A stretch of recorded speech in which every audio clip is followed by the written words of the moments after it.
ìbẹ̀rù ọmọ agbọ́mọ́ra wọn ìfẹ́ ní ọjà bẹ̀rù ká má débi tí ọ̀rẹ́ wa ló wọ́n fẹ́ a ti mọ̀ pé ọ̀rẹ́ wa ní ìyàwó wa ní ọkọ wa ní ẹ wọ́n á pè wọ́n fẹ́ kaba yìí wọ́n fẹ́ kaba yìí kan ní wọ́n kaba yìí wọ́n fẹ́ lópin wa tá a máa ń fẹ́ràn rẹ̀ a sì máa bẹ̀rù ntòní àmọ́sí adẹ́pẹ́ taqwa òun pẹ̀lú hubbu taqwallah wa hubbullah ó ti so mọ́ra wọn tí ìfẹ́ Ọlọ́run má jòkó lẹ́mí yẹn dáadáa ní débi tọ́lọ̀ ní wọn ní ẹni wá fẹ́ràn Ọlọ́run tó bẹ̀rù Ọlọ́run gbogbo tí wọ́n á kí tí ó wà lọ́dọ̀ ẹbọ tí ó wà lọ́dọ̀ òòṣà tí ó wà lọ́dọ̀ eégún tí ó wà lọ́dọ̀ ògúnú tí ó wà lọ́dọ̀ awo Ọlọ́run ó fún ní màkàrájà wọ́n yẹ ní fún wọ́n yẹ lọ sí kẹkẹ mi láì pa nǹkan mi kàn mọ́ lọ torí ẹ tó bá lóhùn ṣe tọ́lọ́ man amila amalan asraka fi imani taraktuhu wa shirkahu Ọlọ́run tó ń nọ̀rọ̀ rẹ̀ nínú àdéhùn kò lè ṣe kí ẹnikẹ́ni tó bá lóhùn ṣe tèmi Ọlọ́run tó bá pa nǹkan mi pọ̀ mọ́ mi mẹ́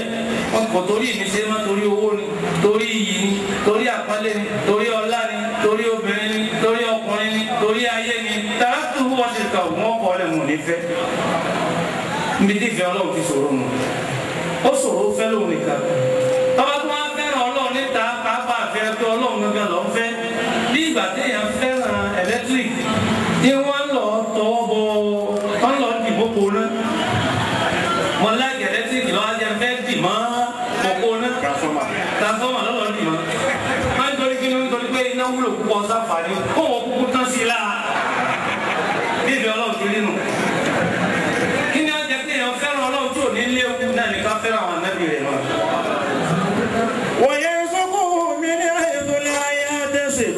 láì sáwó láì jẹ yéèyàn láì jẹ do èèyàn yẹsùkú mi náà ṣe àtẹsí láì àtẹsí owó kàmáde ni ọlọ́ọ̀màdé ni iyì ọ̀màdé ni agbára ó sì máa dé.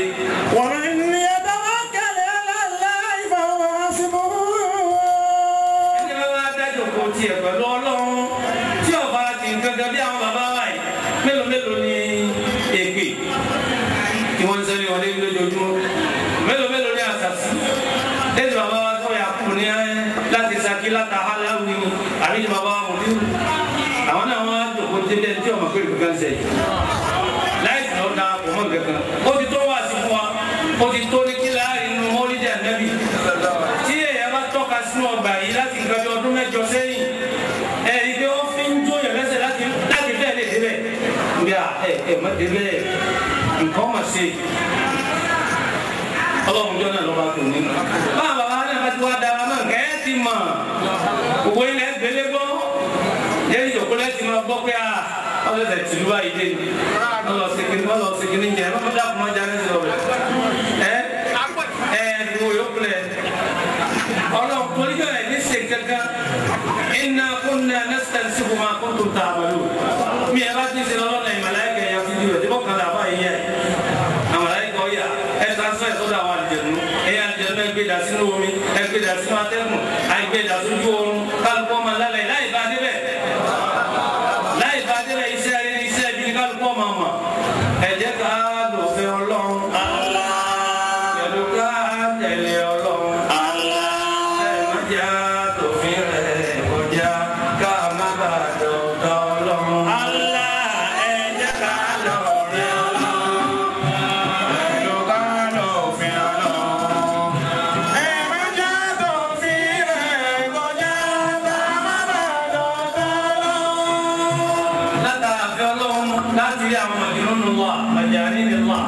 àwọn tó sì rí lórí Ọlọ́run àríwọ̀n mímú ìsọ́dún kan wá tó jẹ́ ẹ̀kọ́ fún gbogbo àwọn tá a bá láàrin lójú ọ̀nà Sufi ká má sì rìn rìn. láàbẹ̀ Ànábì wa Muhammadu sallallahu alayhi wa sallam sáàlì fẹ́ràn Ànábì ká sì ṣe sáàlì fẹ́ràn Ànábì ká pọ̀sẹ̀ sáàlì fẹ́ràn Ànábì ká parẹ́ ẹni tí máa ń fẹ́ràn Ànábì gẹ́gẹ́ bó ti tọ́ kò ní kọsẹ̀ bẹ́ẹ̀ ni ò ní ṣubú wọ́n máa jẹ́ ìsìn fún àwọn ẹ̀yà wa kan tí wọ́n ní mọ́lídìí ọ̀dá àsàlátù ọ̀dá káwọn adẹ́sẹ́mí alẹ́ ọ̀dá gbogbo ẹ̀mí ọ̀dá wọn ní bídíà ni. ǹjẹ́ a lè kọ́ ọ̀rọ̀ wọn pé kò rí rẹ̀ rárá ǹjẹ́ a lè sọ fún wọn pé ó rí bẹ́ẹ̀ à á sọ fún wọn pé ẹ̀ ń sọ̀rọ̀ ọ̀rọ̀ tẹ́ ń sìn sọ ọ́ láǹfààní lẹ́gbẹ̀ẹ́ kan àmọ́ kì í ṣe gbogbo ẹ̀ lódodo. nítorí àwọn aláṣẹ jùmọ̀ orí bíi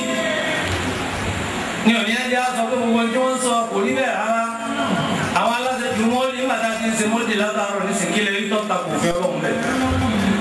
Àwọn ọkùnrin ló jòkó lọ́tọ̀ yìí, àwọn obìnrin ló jòkó lọ́tọ̀ yìí. Bàbá àwọn obìnrin kí wọ́n máa gbọ́rọ̀ ọlọ́run fọ́ bọ́tà tẹ́bí tí ọjà kékeré náà ní bọ́tà kú sí. Ìgbà wa ni wọ́n ṣẹlẹ̀ níyìn níbo ni ọ̀ṣẹlẹ̀ níbo wọ́n ti gbọ́rọ̀ lọ. Táwọn èèyàn ló kójọ nípa anábì òsè mọ́lídì kò kójọ anábì òní ṣe mọ́lídì ààrẹ fún adé tó kò ná àgbàlagbà. Yóò filẹ̀ fún yín pé bẹ́ẹ̀ bá mẹ̀tọ́ mi ẹ ṣe fún mi ni. Bẹ́ẹ̀ bá mẹ̀tọ́ mi ẹ ṣe fún mi. Àwọn ọmọ anábì fúnra ara rẹ̀ ní ìrántí ọjọ́ tí wọ́n bí yẹ̀sùn ọkùnrin ìsìnẹ́yìn ń gbààwẹ̀ ọjọ́ Monday. Alóhùn fi rántí òun fi kí àwọn okú ewu. Òun fi kí àwọn okú náà wáyé rẹ̀. Òun sì fi kí màmá àwọn pé ó kú oríire tí ọ̀bá bẹ̀ lọ́jọ́ tí ó bí oúnjẹ náà. Àwọn àfi dúpẹ́ torí náà àìsàn fi fi kí ló tó ń gbààwẹ̀ ọjọ́ àti ní olóhùn fi ń dúpẹ́ ọjọ́ wíwáyé o. Kí ni ṣe o? Kì í ṣe bá dé rẹ̀ náà nù. Àwọn kò pèlè kí ẹ wá bá ń ṣe torí pé tí ń dá sí pọ̀ lẹ̀ káwọn bá sọ nígbà kejì ọlọ́run. Òun àwọn kiri yóò wá ń ṣe tànẹ́bí wọn bí wọ́n ti rí. Àwọn olóṣèlú ń ṣe ìjọba ìlú wọn bí wọ́n ti rí. Ẹ bá ń béèrè pé wọ́n ń sọjọ́ Sùúdíyà bí wọ́n sọjọ́ ẹ̀ lọ́tọ̀. Gbogbo àwọn afá Sùúdíyà ti bẹ̀rẹ̀. Wọ́n ń ṣe ọjọ́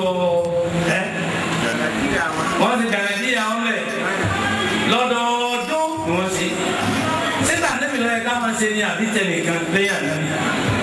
Òun ìwádìí òkú báyìí bá ti jòkó yìí pẹ̀lú àwọn àdìgáà àwọn àwòrán àwọn àdìgáà tàbí rántí ọlọ́run àwọn tàbí yàn nẹ́bí àṣàlátù tàbí yàn nẹ́bí pẹ̀lú kẹ̀míyà ohun tí ó máa lọ sánmà tọ́lọ́run ti lóun fẹ́ẹ́ rí àwọn ìjọ púpọ̀ wọ́n máa dáko wọn lọ tó dá màláíkà kan ẹ̀tọ́ fún àwọn wọ́n máa rìn káàkiri tí ọ̀nà يطلبون أهل الذكر wọ́n máa wá àwọn tí ń dáko ọlọ́run وإذا رأوا قوما يجتمعون يذكرون الله كثيرا علموا إلى آجاتكم فيلقون بأجنحتهم إلى السماء الأعلى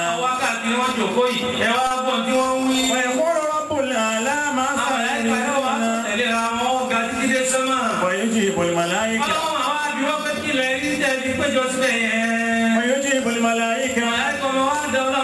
يذكرونك يهللونك ويمجدونك ويقول الله تبارك وتعالى ماذا يريدون ويجيب الملائكة يريدون جنتك ورضوانك وغفرانك ويقول الله تبارك وتعالى